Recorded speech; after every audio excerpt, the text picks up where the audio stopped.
मनुष्य जीवन में दान का क्या महत्व है, दान क्यों करना चाहिए। पितामह ने पांडव को उपदेश दिया, देखो भगवान ने आपको सक्षम बनाया है तो दान भी किया करो।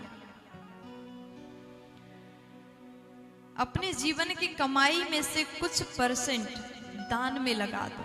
दान भी ऐसी जगह करो जहां पर वास्तव में सेवा का काम हो रहा हो। अगर आपके दिए हुए दान के पैसों से कोई शराब पी रहा है, कोई बुरा कर्म कर रहा है, तो उसका पाप आपको भी भोगना पड़ेगा। प्यार से बोलो, थोड़ा मस्ती में बोल दीजिए ना। दान धर्मान, दान एक धर्म है। जैसे तन की शुद्धि स्नान से करते हैं, मन की शुद्धि ध्यान से और धन की शुद्धि दान से। कभी कभी दान करते रहना चाहिए। राज धर्मान, एक राजा का क्या धर्म है।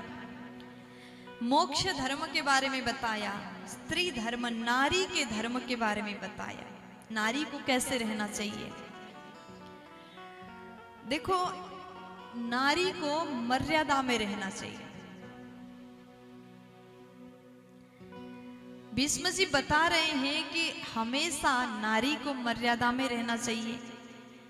कितना हंसना है, कितना बोलना है, किसके साथ बात करना है, किसके साथ नहीं करना, इसका ज्ञान खुद को होना चाहिए। मर्यादित नारी को सब सम्मान देते हैं। अगर नारी सम्मान चाहती है तो स्वयं मर्यादा में रहना भी चाहिए। भगवान भीष्म पितामह जी जैसे समझा रहे थे, द्रौपदी जी को हंसी आई, द्रौपदी जी ने हंस दिया। अब देखो, कोई सीरियस होकर के उपदेश दे रहा हो और वहां हंस दे कोई, तो कैसा लगेगा। भीष्म जी ने पूछा, देवी आप क्यों हंस रही हैं, कारण बताइए। द्रौपदी जी बोली, नहीं नहीं पितामह, बस मैं तो ऐसे ही हंसी आई तो हंस दिया। भीष्म जी कहते हैं, आप ऐसी तो नहीं हो,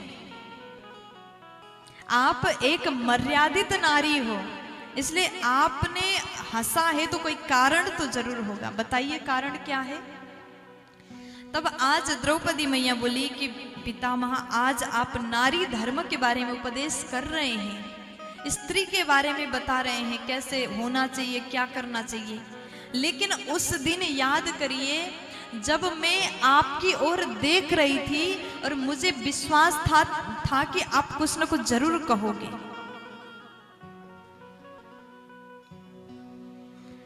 जब दुशासन मेरा साड़ी खींच रहा था, उस समय ये धर्म का उपदेश कहाँ था, आपने क्यों नहीं बोला।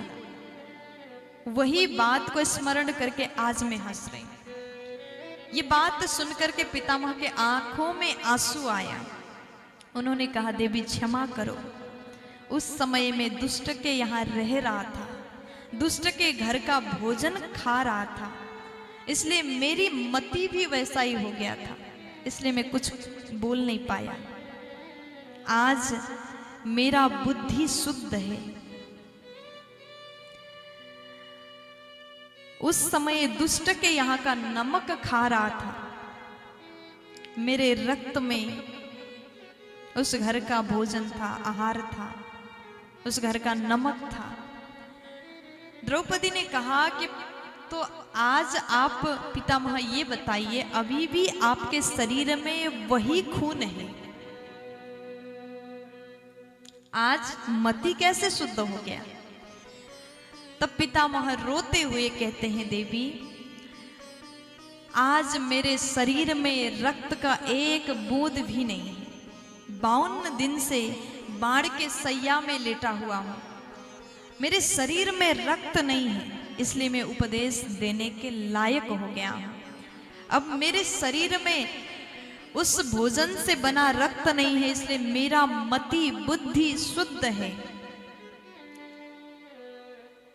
द्रौपदी देवी ये बात सुन करके रोने लग जाती है। भीष्म पितामह को पांडवों ने प्रणाम किया है। इसलिए कहते हैं कभी भी दुष्टों के घर में भोजन मत करिए। जो चोरी करके आता हो, जो बुरा कर्म करता हो, ऐसे लोगों के घर में भोजन करने से आपकी मति भी खराब होगा। जीवन में भोजन का बड़ा प्रभाव है, इसलिए कहते हैं भोजन और भजन एकांत में करो, शुद्धता के साथ में करो। आहार से हमारा मति खराब हो जाता है। प्यार से बोलो, ए मेरी माँ बोल दो ना, बोलो ना बाबा।